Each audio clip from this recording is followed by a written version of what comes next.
button here. So welcome everyone to another Workshop Wednesday. I am Jennifer Slattery with the League of Cities and Towns, and today we are excited to have John Tassoni Jr. with us. He is the President and CEO of the Substance Use and Mental Health Leadership Council of Rhode Island. That's a mouthful. John formerly served with the Rhode Island State Legislature and currently is on the Town Council in the town of Smithfield. So, John, thanks for being here. I'm going to share the slides for everyone and we can get started. Great, thank you, and welcome everyone. Thank you for taking the time to learn a little bit about what's really transpiring in Rhode Island with substance use and mental health. Unfortunately, in 2022, we broke another record with overdoses, excuse me, overdoses, and it doesn't look like this epidemic is going away anytime soon. If you're reading the papers, local papers, you will see a new introduction into the fentanyl field, which is an animal tranquilizer. Don't ask me why, don't ask me how, but they're doing it. They have more time on their hands than we all do, these drug dealers. So let me start by saying just a couple of things. There is a health home guide that I will forward to Ernie and the staff to get out to all the cities and towns.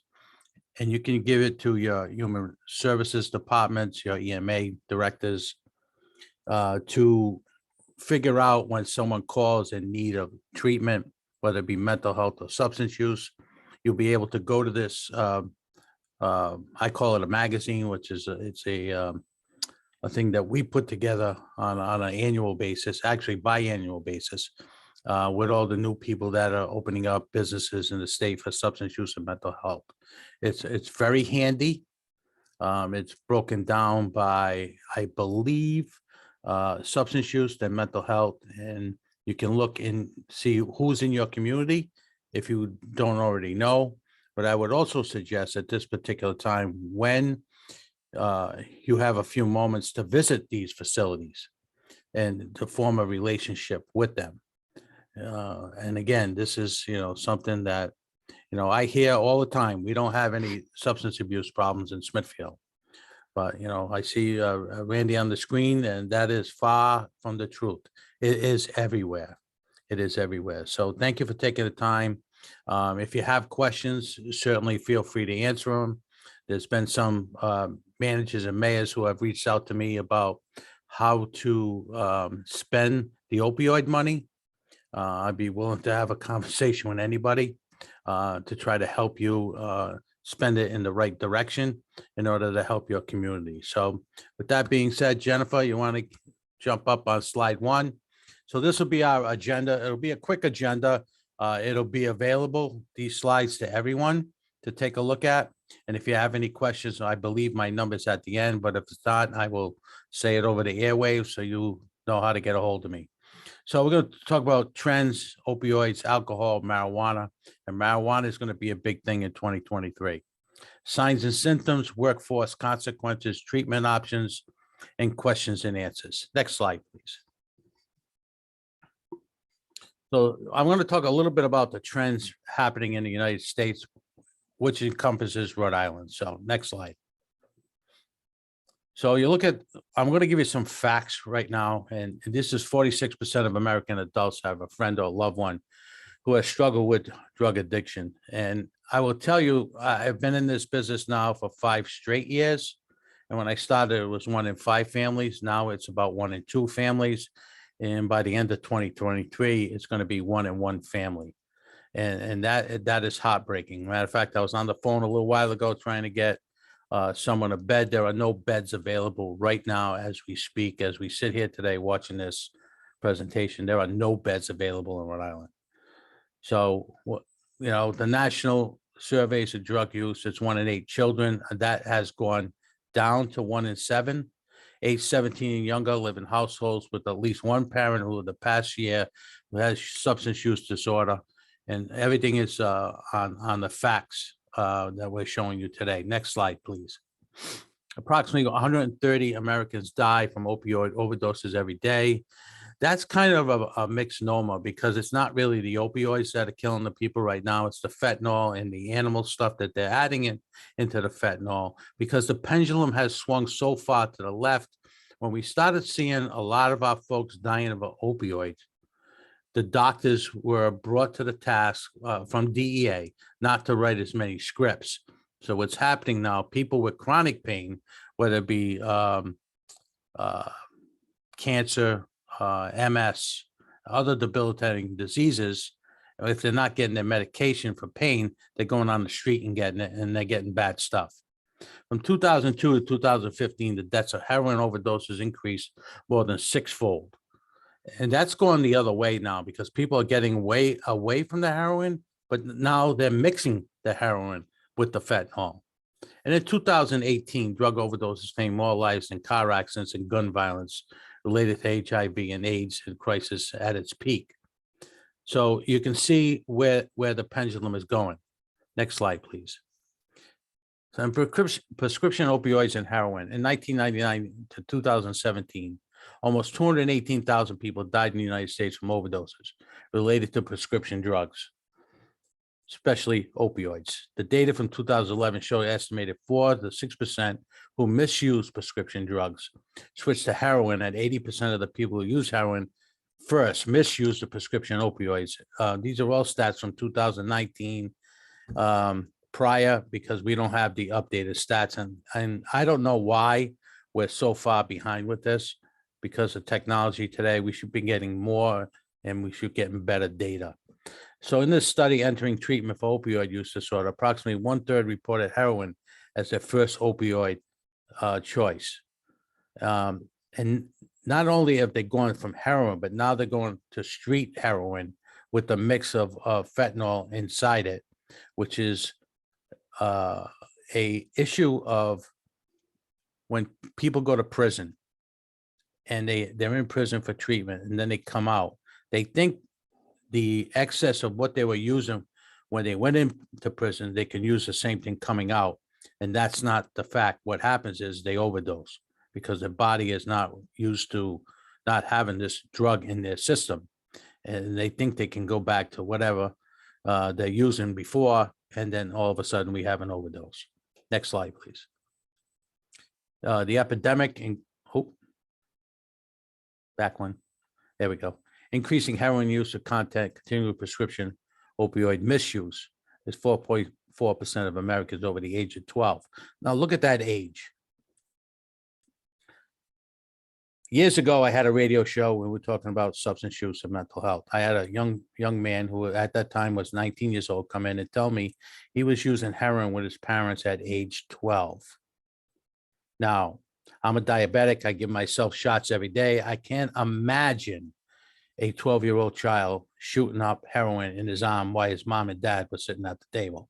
It's bizarre, but it happens. And the increased overdose deaths associated with opioids with heroin use related to synthetic opioids, mixed use into heroin, i.e. the fentanyl, and that's where we are right now. It increases in a lot of different areas, especially mental health issues, suicides in youngsters, and the gaps in treatment reflect the effect of individuals. Now, let me talk a little bit about the gaps. The gaps are that we are the lowest paid providers in the country right now in Rhode Island. The providers haven't had increases in 15 to 20 years. And the General Assembly last year passed a bill that they put in the budget to look at all the rates across all the sectors of substance use and mental health. But that's going to take 18 months. And if you look at the suicidal issue, which we don't publicize, but that number is growing every week. It is growing because people can't get their pain meds. They don't want to go on the street and take their fentanyl, but they take their own lives.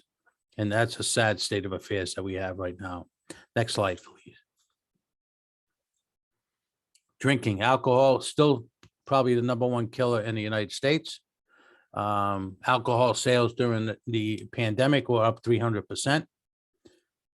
That's why basically the governor could not shut down the liquor stores, because you can die of an overdose of liquor if you're not into treatment, because once you stop drinking, then all your organs shut down. Binge drinking is up. I mean, we have Bryant University. Thank God it's been relatively quiet, but in the college lives right now, binge drinking is a high priority with the games that they play in colleges. Next slide, please.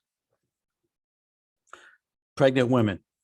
We're seeing a huge rise with alcohol with pregnant women, along with opioid use. We've been getting calls, and we have trainings on this within the scope of our business here, for young kids and young moms to get on Suboxone, to get on some sort of medicine. Doesn't hurt the baby, but it'll protect the mom from using as part of an overdose.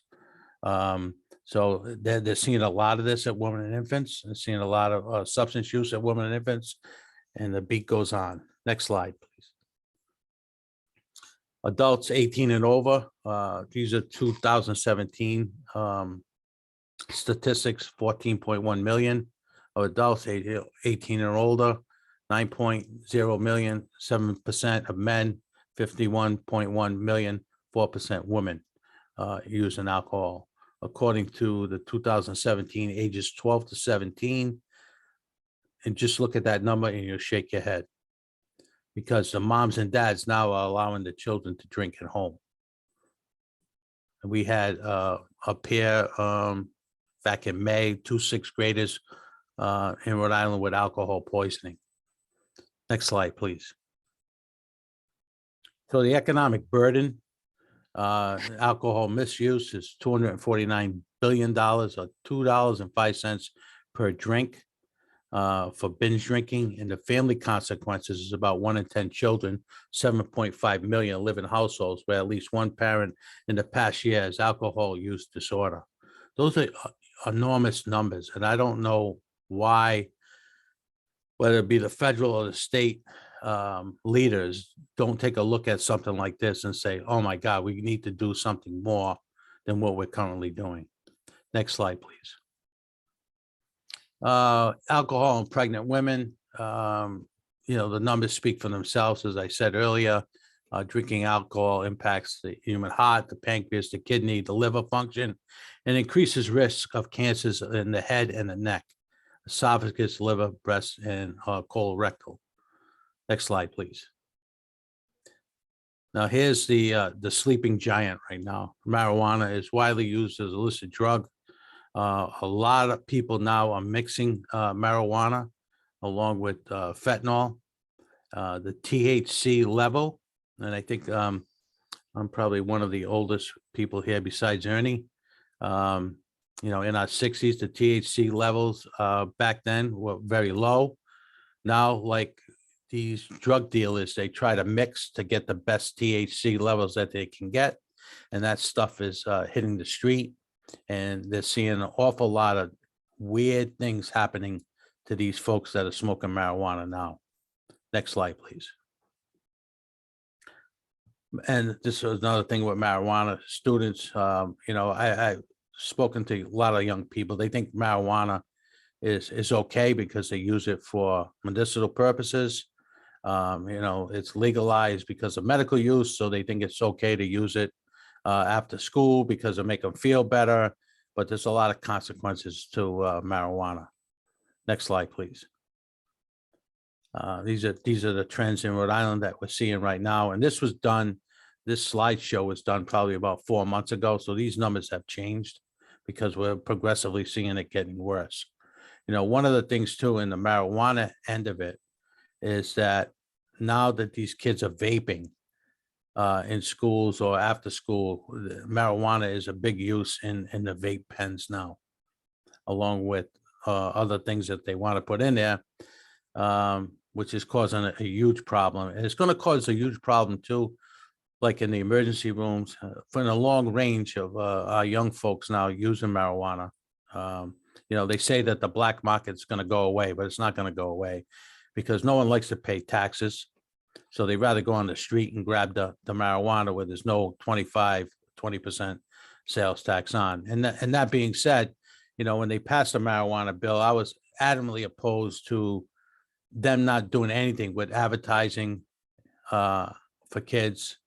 They're leaving it up to the 3-person quote commission, which they have not at this point brought any names forward. So you got advertising issues, you have treatment issues, and you have education issues. Next slide, please. Heroin use, the average in the past year, the use is 0.23% or 2,000, similar to the national average. This is in Rhode Island now. These are Rhode Island numbers. Illicit drugs, the annual average of prevalence of past month illicit drug use in Rhode Island is about 10% or 8,000 higher than the national average. And the reason why we're higher than the national average is that we are the middle point of transporting illegal substances from Florida to the Canadian border. We are the mid stop, the 95 stop. And you ask any state trooper and they'll tell you that this is the gateway. 95 is the gateway to Maine, New Hampshire, Vermont, and Canada to sell illicit drugs. Next slide, please. Alcohol use in Rhode Island is up tremendously, as I said, because of COVID. Actually, those COVID numbers are not even on these screens. Tobacco use is down a little bit, but we still have work to do in the tobacco industry. Next slide, please. Prescription drugs. Now here's what's happening with prescription drugs.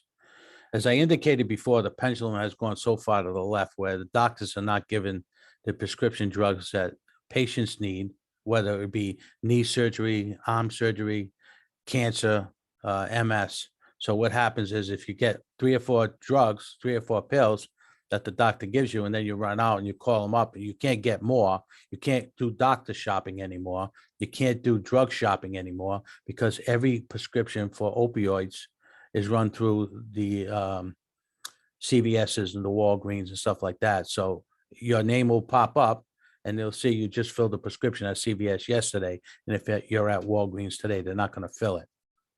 So they go to the street. Opioid use during 2017 to 2019, overdoses are similar. The national average is about 1.0%. Next slide, please. And these are just graphs. I like to put them in because it shows the rise of illicit drug use and how many people are using them. I don't have the answer why they're using them. I don't know if it's the lay of the land right now or what people want to do, but we're trying our best. Like I said this morning, I can't get a bed for a young man who's got alcohol issues because we're full to the brim. Next slide, please. And these are just slides on fentanyl, where we are with the fentanyl on the overdoses. You see 435 in 2021. 2022, we broke another record. They haven't come up with the actual numbers yet. A little bit behind schedule with doing autopsies. So we should get those numbers probably in the next month or two. Next slide, please.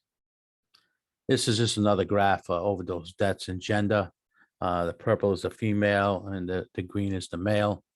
You can see there's a big difference over there between male and female. Next slide. And here's overdose deaths from 2015 to 2021 by age groups. Illicit drugs, it doesn't, everyone's using it. Not everyone, but in the point where people use it, the ages fluctuate. Now, if you look at 35 to 44, you look at those numbers in 2021 at 99, then you go 45 to 54, and you look at the numbers at 105, and then 21, you look at the numbers 55 plus is 100. So it doesn't discriminate. If you get hooked on it, you get hooked on it. And there's no way out unless you get into some sort of treatment plan, but access to care is a big issue here in Rhode Island right now. Next slide. And this is just overdoses by cities and towns. You all get this, so I don't want to spend too much time on this. It's a problem everywhere. Everywhere there's a problem. Next slide. And this is a high school youth risk behavior survey on the vaping, which I was talking about earlier with marijuana. The United States is 50.1 and we're 48.9 on the total, and the male and the female are pretty close. It's one of those things that we have to be cognizant of in the high schools and try to do a better job of getting these kids off the pipes that they smoke, the stuff that they smoke, the stuff that they bring to school. I know it's difficult, but we need to do our best. Next slide, please. This is just another one, tobacco products, United States wise, Rhode Island's about half. That seems to be going down, but the illicit drugs are going up. Next slide. Common substances that are being used. Alcohol is at the top of the list. Marijuana is sixth, but if you look at marijuana, you'll see that climbing. And opioids is another one on the other side. And the sedatives is what is concerning to a lot of us, that they're being put into fentanyl. And these are animal sedatives, which is crazy to me, but the drug dealers have a lot more time on their hands than we all do. So they figure they mix and see what's the best one that can give the best high to these individuals. Next slide. So this is another fact on marijuana. I don't want to spend too much time on it, but again, you guys all can have these slides. They're not trademarked, so if anybody wants them, ask Jen and she'll send them out to you. Next slide. This is just what we had talked about earlier with the THC and how it affects the lungs and the bloodstream, and it's absorbed in the person's insides by whether the person eats or drinks it. It's causing a problem. Next slide. Now, one of the things that is concerning, and I've been working with the building trades, is this legalization of marijuana and the heavy equipment. Probably about 3 weeks ago, we got a call from our counterparts in Boston, where they had 5 individuals from the Plumber and Pipe Fitters Union that went on break at 9 o'clock, and all 5 individuals overdosed. They were able to save all 5, but this is what we're dealing with on a daily basis. Next slide. So this is a slide that we put together for opioids. What is an opioid? Oxycontin, heroin, morphine, hydrocodone, depresses all functions of the central nervous system, reduces the blood pressure and the temperature and the consciousness. And what the fentanyl does is it slows the breathing down to the point where you don't breathe anymore and you pass away. And that's the third bullet there. Overdose can be fatal due to respiratory depression. Next slide, please. And it doesn't take long. It's a matter of seconds sometimes. When they say if you ingest a match head of fentanyl, they're not kidding. We've seen some police dogs throughout the country sniffing for this stuff that automatically overdose and they pass away. So you have to be very careful. The training is very important for first responders. We are going to start here a first responder training shortly because we're getting more and more inquiries on what we can do to try to help the first responders. Actually, we're meeting with Jack Reed's folks in the coming weeks to try to design a training class for police and fire. And these are just the signs that you see in front of you right now with the slow breathing, the pills, confusion. I think the more and more people that we educate, whether it be municipal, where I'm going to run a project with Randy in Smithfield, a pilot program where we're going to train every municipal employee on signs and symptoms and see if that's something that, your leadership wants to do throughout in the coming months. So everybody's trained. I think the more people we're trained, the more people we can get into treatment. as long as we can get the access to care ratio up, I think we'll be in better shape. Next slide. And these are other signs too. The doctor shopping, which I spoke about before, shifting mood swings, extra pill bottles turning up in the trash, social withdrawing. That leads more to suicide and overdose than a lot of other things do. And financial problems. And one other thing I want to bring to your attention, we're having a huge rise in gambling problems right now. Huge. The General Assembly, I guess, in my opinion, didn't think of 18-year-olds when they did the app up at Twin River, because we have 18-year-olds who are seniors in high school still, and they're running their own business that we've been told here. We have problem gambling officers here in our facility, and we get the calls, $15,000, $20,000 on credit cards, their parents' credit cards. And we also get the calls where little Johnny goes up, he's 18 years old, goes and gets the app. And then little Johnny goes to the kids in his class, say, okay, give me $10. You can bet on the Bruins. I keep 5 and I put 5 in the bet. And then if you win, I get 10%. It's the old 10%er game again is coming back, which is a little scary. So keep an eye on your credit cards if you have children and you see these huge things, especially offshore games that these kids are playing. Next slide. Withdrawal symptoms. I put this in there because you may have someone on break. You may have someone in your office constantly complaining of headaches, nausea, diarrhea, sweating, fatigue, anxiety. And, they may come in and say, I can't sleep. I can't sleep. That's a sign. That's a red flag. Red flag. Next slide. And here's the part where this has tipped the United States upside down, is this fentanyl. It's a synthetic opioid. It's 100 times more potent than a regular morphine pill, which does a tremendous amount of damage to someone's body. Tremendous. And I put the street names in, not that you'll all hear about it, but it's good to know, when you're in the market or something and you hear somebody talking about that. This is what the drug dealers are using. Not to say fentanyl, but Goodfella, Jackpot, Murder 8, TNT, Tango, and Cash. Next slide, please. And again, you all can have these slides. There's no cost to it.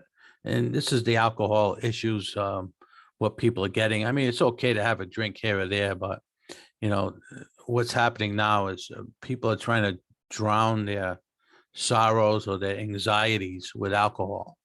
And that's why it's up 300%. Next slide. Workplace consequences. I don't have to tell you about that. It's very easy, but these are some of the statistics and the cost that this opioid crisis and alcohol consumption is costing the United States and the workforce end of it. Next slide. Opioids. As a Princeton economist put out a finding. The labor force. Obviously, we all know about the labor force, and 2/3 of the men and about 2 million take prescription pain medication on a daily basis. So that's more towards the building trades of people who have to have shoulder surgery, knee replacements, or knee injuries or back injuries. They're the ones that are getting hooked on the opioids quicker than anyone else. Next slide. And here's just NICOT's data on the workers' comp claims. Big numbers, 15 to 64 years old, 70,067 overdose deaths occurred among the working age population. And that's because they get hooked on that. They try to drown their pain because they're not getting enough pain medication. They go on the street. Next thing you know, they're taking fentanyl, and that's the end. Next slide. Workers' comp claims, which I know nobody wants to see go up, but they're going up. The numbers speak for themselves, so I don't want to spend a lot of time on that. Next slide, please. how do you keep your workplace safe? There's a couple of tips. We do offer trainings here at the Leadership Council. And one of the things too that there's been a lot of talk about is this influx of funding um, from the settlement. And I talked to Mayor Mollis about this. Um, and a lot of you are concerned about how to get this money on the street and get people to utilize the funds. One of the things is training. So we can talk about more at the end about that. Next slide, please. Don't be afraid to pick up the phone and call me. I'm available 24/7.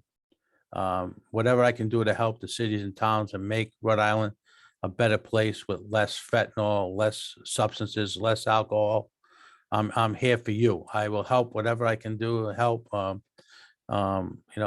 Before I became elected as town council, I was working with Randy to run some programs for folks. I will help you also. So all you have to do is give me a call. Next slide. Drug-free workplace, the guidelines. I don't want to spend a lot of time on that because you're going to get the slideshow. Again, I'm available to help whenever needed. Next slide. Some more guidelines. Treatment options. There's no single intervention or appropriate for all individuals, just like when you go to the doctor.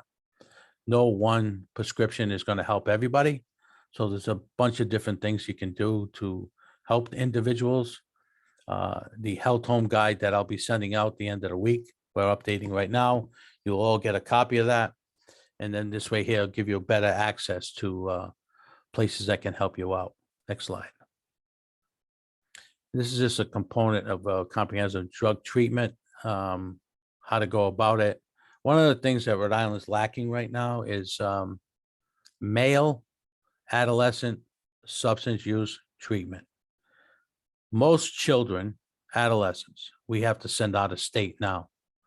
Last year in the budget, the governor was nice enough to put in some funding for females, and that is all at St. Mary's in North Providence now. They're just getting ready to get that up and running, but we don't have anything for males. We ship all our males out of state right now at the tune of roughly about $10 million per year for treatment. Next slide. Here's the modalities, levels of care. There's outpatient, there's day programs, there's partial hospitalization, there's inpatient detox rehab.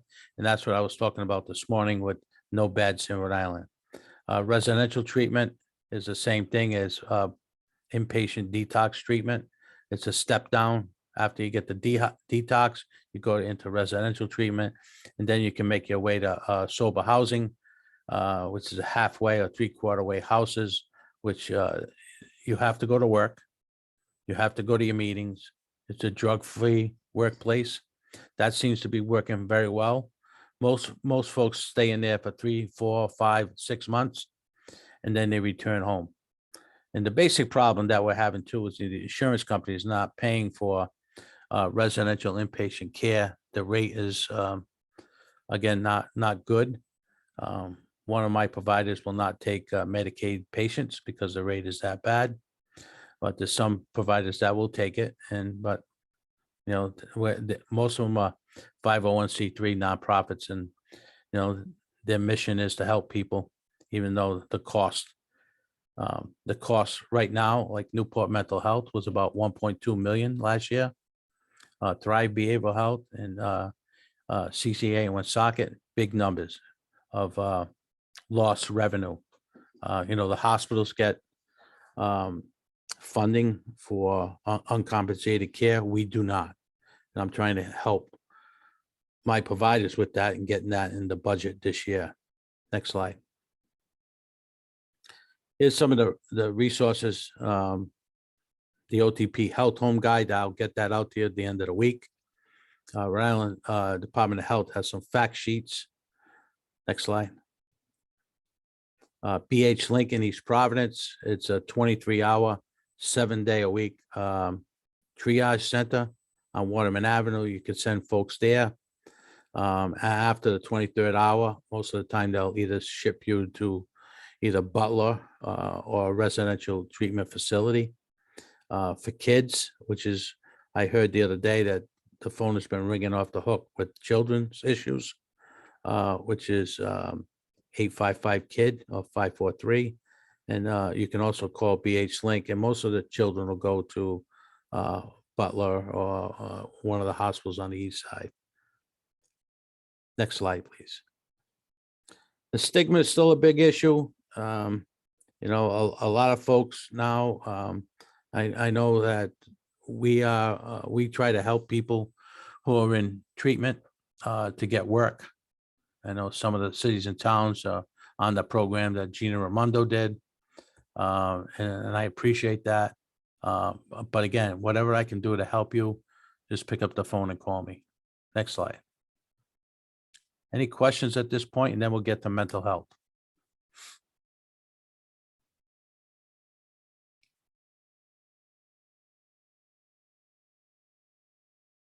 No questions? We have 12 people on the call. No questions. That's good. So let me get a pen, and I'm going to give you my number right now.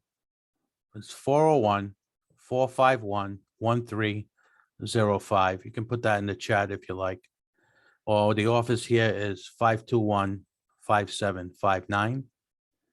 If anybody that's on this call today needs PPEs, I have a load of PPEs here. I have hand sanitizer, I have gloves, and I have masks. If any city and town is out there on this call that wants to call me at 401-451-1305, come down. It's like Christmas in February. Come and pick up a hand sanitizer, mask, or gloves, whatever you like. And it's free. John, can you repeat that? 41451 1305. 305. Yeah, that's my direct cell phone line. All right, I typed that in the chat for everyone. And if there's no questions, I'll go ahead and share my screen again so we can get to the other slides. Sure. Just gonna take a sip of water here and we can go. Mhm. Okay.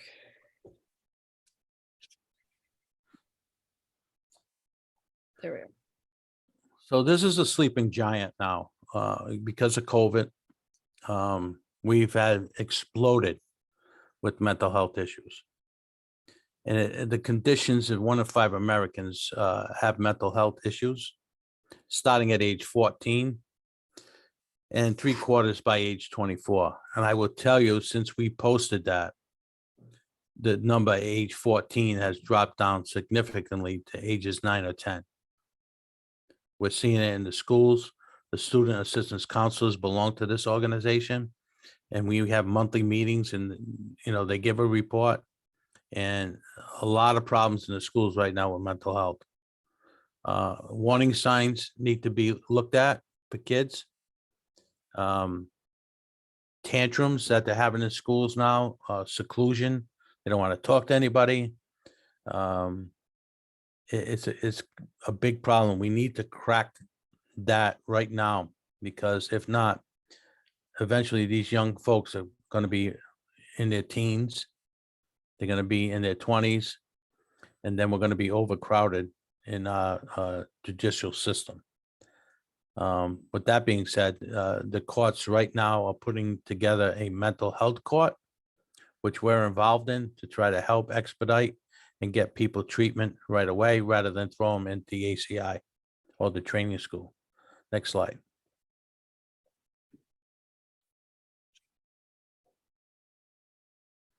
I'll give you a little bit about depression, trouble sleeping, sad, changes in the appetite, overeating or not eating, restlessness, you know, worthless, they feel guilty, and the thoughts of suicide and self-harm, which that line right there is huge right now. We're seeing a lot, we're hearing a lot. Something has to be done relatively quickly on this end of it, the suicide or self-harm, especially with our kids in school. Next slide. Anxiety impacts 30% of adults, and the warning signs include Again, nervous, sense of danger, heart rate, breathing rapidly, feeling weak, tired, difficulty concentrating, trouble sleeping, and gastro problems. Next slide. Here are the warning signs. Consider sharing the warning signs of depression and anxiety with all employees because it helps normalize these conditions and raises visibility of mental health as organizational priorities. Show these organizations that care of mental health and well-being. At one time, when you went into a place and talked about mental health and substance use, they used to hear the giggling in the back of the room. We don't hear that anymore. It's more attentive when we go and talk to kids, or I go and talk to sober houses. I talk to the guys and the ladies about substance use and mental health. So it's a problem, but the stigma has got to get away, and we got to move into encouraging people to seek help. You know, if you see something, say something. If you think your coworker is not well, is not feeling well, say something. If you need to seek professional services, you can always call me. Next slide. What to do is what I just said. See something, say something. Go to the boss. You have team leaders within your organization. They need to be trained. They need to be trained on signs and symptoms because we're all in this boat together. And unfortunately, the boat is taking on water at this point. We're having more and more of our folks struggling with depression, anxiety, suicide thoughts. I personally have never seen this like it is today. And it's going to get worse until we can get it under control. The federal government has just allotted a lot of money to Rhode Island to start the CCBHC, which is a community-based healthcare system, which the state is in the process of doing, and we're partnering with them. So it's better access to care. Right now, if you need to see a psychiatrist, if you're a child, you're talking 6, 8, 12 months out. And that's not good. That's not good. Next slide. Here's the warning signs and changes in another person's behavior. I don't have to read all this to you because you're all going to get it. But again, you see something, say something. Don't be afraid to ask for help. Next one. Listening is a big help. The connecting with a person you're connected with care is going to start reminding the person that employee assistance programs that are out there, I think every city and town should have one. I can help. I'm not a normal EAP, but I can get you to where you need to be if in fact you need some sort of services. The healthcare system in Rhode Island is broken and broken badly. We collectively, as elected officials, along with town managers and mayors, have got to put the pressure on the administration to put more money into substance use and mental health.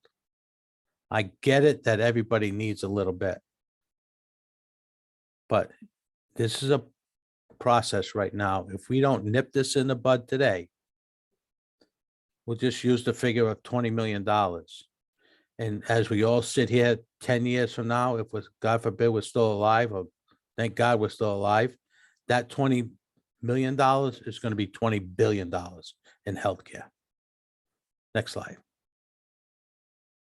That's it. There is no next slide. I'm done. Any questions?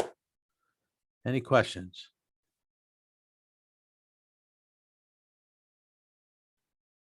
Well, I want to thank, oh, Randy's got a question. I figured. I told you to block him. Yes. What, you know, I really appreciate all this, John, and I know, you know, the things that you do for our town, and just, I can't even say enough about that and the impact that we've had here, from, you know, you working with us on all of this. What would you suggest to the leaders on this call to be the first step, in them trying to, start to address the issue in their communities? Well, Mental health and the substance. yeah, I think, Randy, and not to make a big deal out of this, but you know, I have a TV show that plays on Saturday night and Sunday mornings. It's the #1 rated show on Saturday nights. That's a problem. Even though it's good for me, it's a problem. I hope someday that you are the one that comes to my office and says, we don't need you anymore. We're all good. Substances has gone away. We don't need the treatment like we need today.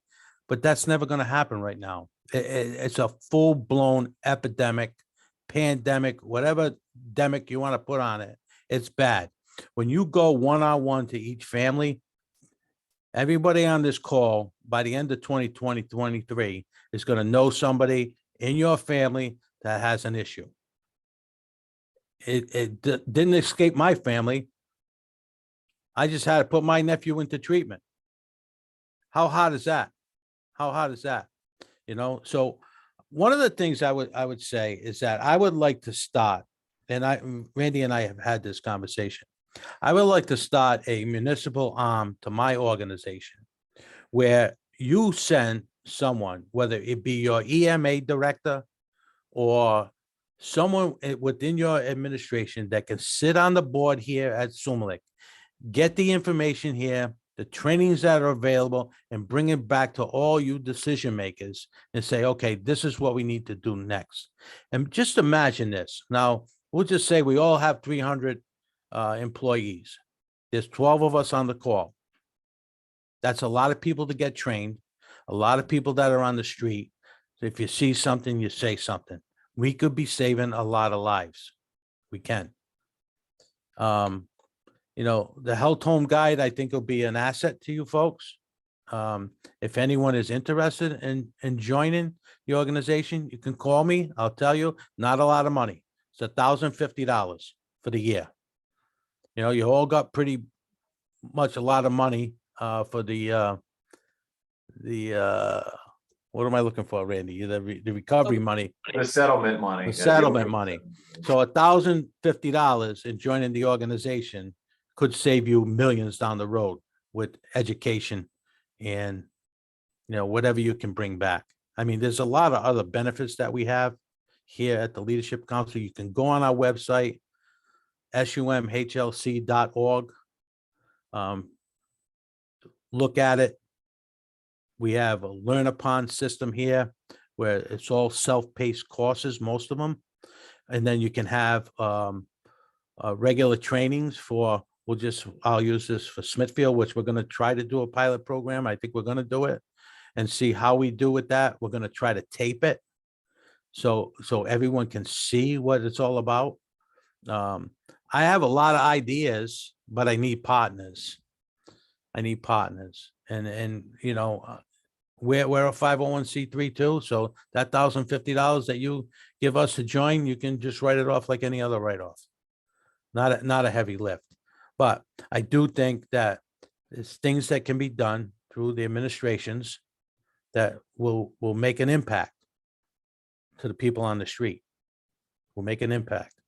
As Randy and I kid all the time about, and I've been saying it for years and no one wants to listen except for Randy and Todd Manny, that Smithfield has a problem with substances. And then you see the rescue going out 2 or 3 times a week for overdoses and overdose deaths. And now people are starting to scratch their head. So. Any other questions? John, I would just ask for the benefit of those on the call, what can leaders do to help kind of dispel some of the stigma? Well, it's kind of ironic that you asked me that question, because when you're in the General Assembly, because I do lobbying for this place here, and you look at the drop down boxes that they had, they had substance abuse, alcoholism. So I went the other day and I spoke to them. I said, listen, we need to change the language. We need to change the language, because the language that you have here has been here since 1960. It's 2023 now. We need to change the language. And you want to know something? They did change the language. And that's a start. That's a start. I think that if you join the Governor's Council workforce with Jonathan Goya, you allow people who have problems back into the workforce. I think that's a big deal. Listen, I know from my family, you can't save everybody. You just got to put that in your head. I've gone to more wakes and more funerals since I've been here for 5 years than I've ever had before, even being an elected official. In other towns, moms and dads, they call me, they donate here now because they know the importance of changing the stigma, getting the word out, training people, and we need to all work as a team. As I say this all the time, there's no I in team. We have to do this together. Yep. And again, I mean, if you're willing to join, you can join. I'm not forcing anybody to join, but you'll get a lot of information to bring back to your city and town, and you get a lot of cooperation from the providers who sit on here. We have 38. We have 38 providers, and they're not all providers per se. I have associate members that you folks will become. I have Local 57 because they had a big problem with substance use in building trades. I have the Dental Association because I have a lot of dentists have the easy access to opioids that were writing themselves scripts, and now they're having problems over there. And I have a lot of different groups. I have a healthcare group. I have Oak Street, which you see on the news today that CVS is trying to buy. They're a member here.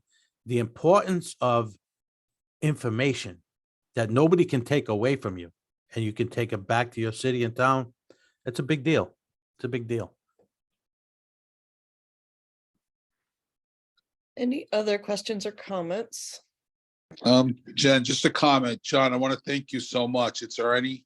You did a fabulous job, and it is a little depressing to see the numbers across our state. And I'm so glad you're playing a role in trying to change that in a positive way. Known you for a long time, and you've always been dedicated to this, and I thank you for that. Well, Ernie, you and I both, we've known each other since the Almax days. But we all have grandchildren now. And that's a concern, because if we don't nip it in the bud now, I mean, my grandson is 8. I had 2 6th graders with alcohol poisoning last summer, and that's in the 6th grade.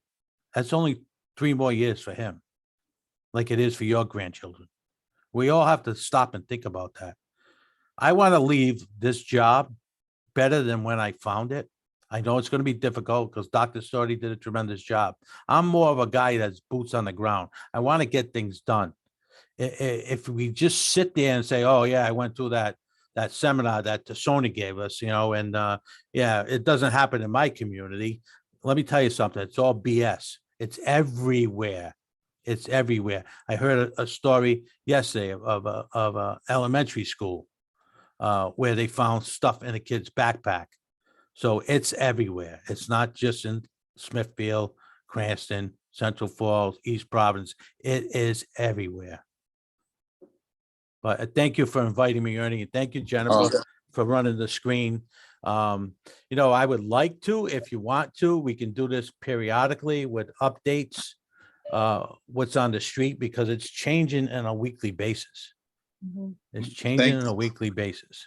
Thank you, John. And if you don't know already, this is being taped and we send it out to all the members. So the ones that are not on this call will be able to view it as well. So you may hear from them as well. Ernie, again, my phone is always on 24/7 because I put people in treatment. I try to help battered women get into facilities when needed. So all you have to do is call me and I'll answer. Even the guy that was on the phone this morning screaming and yelling at me about Randy Rossi not sanding the roads at 6:45 in the morning. And then John, I can't hear you. then I had to go to the doctor, and he wanted to know why my blood pressure was so high. But thank you all again. And again, don't lose my number. Please keep it. I'm here to help. We need to eradicate this issue that we're in. Well, thank you, John, for all this important information. And yes, you're welcome back anytime with Yeah, it.